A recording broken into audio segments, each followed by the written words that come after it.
اللہ جس کا چاہتا ہے رزق فراخ کر دیتا ہے اور جس کا چاہتا ہے تنگ کر دیتا ہے، اور کافر لوگ دنیا کی زندگی پر خوش ہو رہے ہیں، اور دنیا کی زندگی آخرت کے مقابلے میں بہت تھوڑا سامان ہے۔ اور کافر کہتے ہیں کہ اس پیغمبر پر اس کے پروردگار کی طرف سے کوئی نشانی کیوں نازل نہیں ہوئی؟ کہہ دو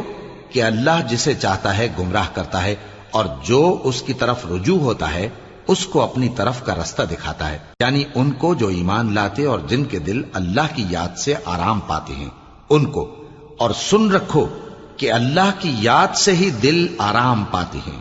جو لوگ ایمان لائے اور عمل نیک کیے ان کے لیے خوشحالی اور عمدہ ٹھکانہ ہے۔ جس طرح ہم پہلے پیغمبر بھیجتے رہے ہیں اسی طرح اے نبی